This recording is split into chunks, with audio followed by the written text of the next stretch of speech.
Galera, continuando aí a nossa aula, então nós vamos agora falar sobre os números quânticos, né? E o que é esse número quântico?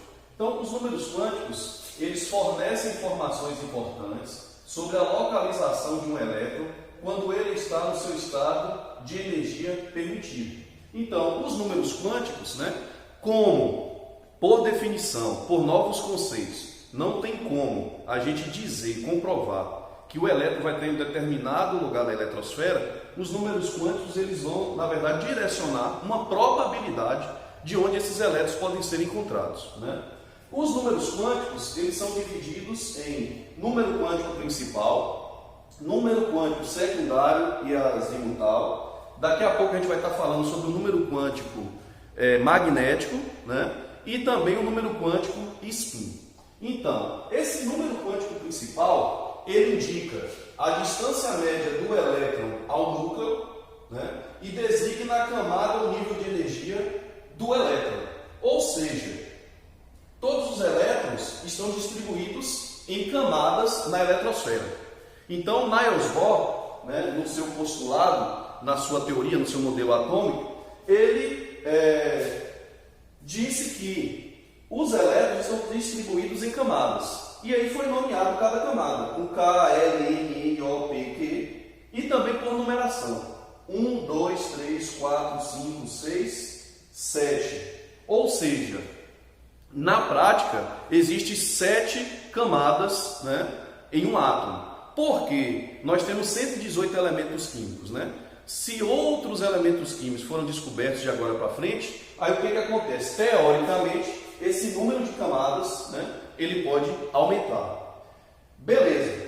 Cada número de camada tem também um número máximo de elétrons, né? Então, Heisenberg, ele criou uma equaçãozinha matemática, e nessa equação matemática, claro, teoricamente, né, comprova a quantidade de elétrons por cada camada. Então, ele diz que x é igual a 2n ao quadrado, onde n é o número quântico principal. Então, quando a gente substitui o n pelo número da camada, a gente encontra a quantidade de elétrons que tem por camada. Então, se eu substituo n aqui pelo número 1, pela camada 1, então 1 ao quadrado dá 1 vezes 2 elétrons. Ou seja, na camada K, que é a primeira camada, o primeiro nível de energia, só pode comportar no máximo 2 elétrons. Se eu substituo n aqui por 2, então 2 ao quadrado dá 4 vezes 2, 8. Então na camada L, que é a camada 2, né? A camada é o nível de energia 2, ele pode suportar até 8 elétrons. Na camada N, que é a camada 3 ao quadrado dá 9 vezes 2, 18, né? E assim sucessivamente. Então nós temos aqui 2, 8, 18, 32, 32, 18 e 8. Sabemos que na camada 5, 6, 7 em diante, se a gente for aplicar a formulazinha de Heisenberg, nós vamos ver que vai ser outros valores diferentes, né? Não vai ser 32, não vai ser 18 nem 8. Porém, para os átomos existentes até hoje, né, eles só comportam dentro dessas camadas ter 32, 18 e 8. Então, brevemente, outros átomos sendo descobertos, né, aquele número ali de elétrons por camada claramente pode aumentar. Para falar um pouquinho do número quântico secundário ou azimutal, e ele é determinado pela letra L, né, eu coloquei aqui uma figura para a gente relembrar lá sobre o chamado salto quântico de Niels Bohr. Então, o que Bohr falava? Quando um átomo ele recebe uma energia, né, o elétron desse átomo, eles ficam excitados e eles saltam de uma camada mais interna para uma camada mais externa. Então, quando eles dão esse salto de uma camada mais interna para uma camada mais externa, só que essa camada aqui não pertence a ele, ele retorna para a sua camada de origem. Nesse retorno, ele libera toda a energia que ele recebeu, em forma de fótons, né, em forma luminosa.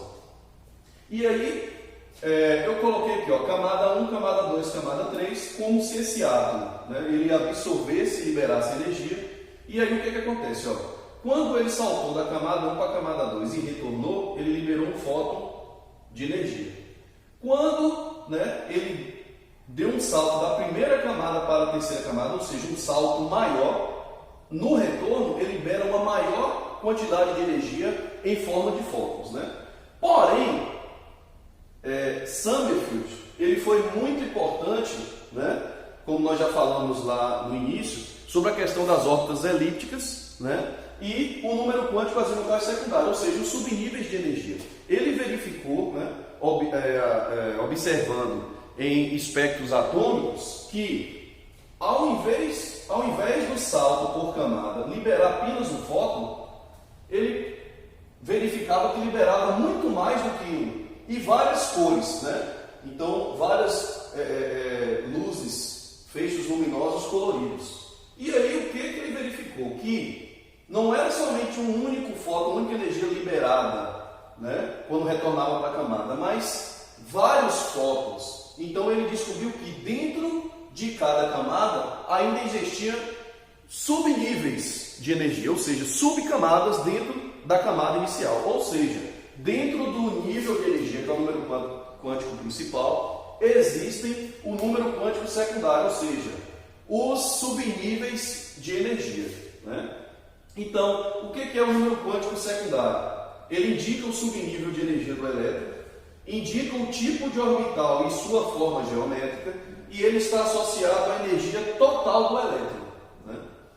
E aí eu fiz essa tabelinha aqui para a gente entender melhor o que é esse número quântico secundário. Então a gente vê aqui, ó, número quântico secundário, os subníveis de energia, né, que eles são determinados pela letra S, P, D e F, e a quantidade máxima de elétrons por subnível.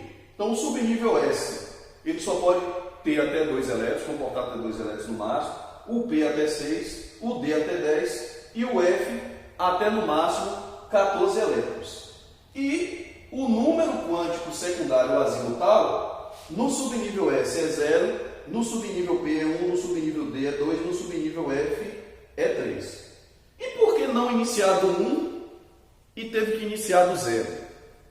Lembra que ele indica o tipo de orbital e sua forma geométrica. Então, o subnível S, ele é um subnível esférico.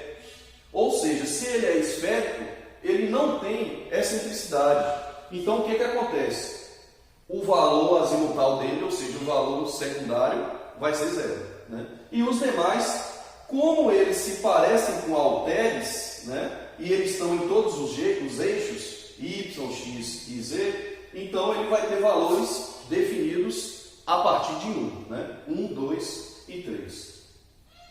Veja bem, pegando toda essa ideia do número quântico principal e toda essa ideia do número quântico azimutal, né, ou secundário, Linus Pauling criou o chamado diagrama de Linus Pauling. E aí, o que ele fez? Ele organizou dentro desse diagrama todos esses números quânticos principais e secundários. Então, o que ele fez? Organizou por camada, K, L, M, N, O, P, Q. Cada camada, o seu número quântico principal, 1, 2, 3, 4, 5, 6, 7 e assim por diante, né? Só que na prática ele só vai até 7. E aí ele começou agora a fazer a distribuição em camada, né? Ou seja, número quântico principal e subnível. Então, se a primeira camada ele só comporta 2 elétrons, então, voltando lá no início, primeira camada só comporta 2 elétrons. No subnível S também só pode 2 elétrons, né? Então, na primeira camada vai ser 1S. Já na segunda camada, eu tenho o subnível S e o subnível P, porque na segunda camada nós podemos ter até 8 elétrons. Então, como no S eu só posso ter 2, e no 6, no máximo 6, quando eu faço a soma de 2 mais 6 dá 8. Então eu tenho aqui na segunda camada 2 subníveis e um total de 8 elétrons. E assim sucessivamente, né? E a energia, de acordo com as camadas e subníveis de um elétron, ela é crescente. Então ela vai, né, do menor, ou seja, do mais próximo ao núcleo, até o mais distante. Então quanto mais o elétron está distante do núcleo, né, mais energia total ele possui. Então, o que Linus Pauling fez? Ele não fez esse somatório, né? Esse somatório aqui é uma formulazinha só para a gente entender melhor por que a questão do nível de energia e do subnível. Então, a energia crescente ela é igual a N mais 0, ou seja, o número quântico principal mais o azimutal. Então, se eu pego aqui, 1, que é o número quântico principal, e somo com 0, que é do subnível S, ó, que é o azimutal, vai dar 1. Beleza, tá lá. Quando eu chego aqui agora na camada 2, se eu somar 2 mais 0, porque o azimutal do S é 0, dá 2. Se eu vou aqui agora para o subnível P, o subnível P, o azimutal é 1, então 2 mais 1, 3. Então veja que está em ordem crescente de energia, né? Mas aí ele não fez todo esse somatório. O que ele fez? Ele traçou uma reta inclinada entre o subnível P e o subnível S, ó, 2P e 3S, e aí ele foi fazendo retas paralelas a essa, né? Fazendo retas paralelas a essa, ele conseguiu, dentro desse diagrama, provar que a energia por camadas ela é crescente, por camadas e subníveis de energia.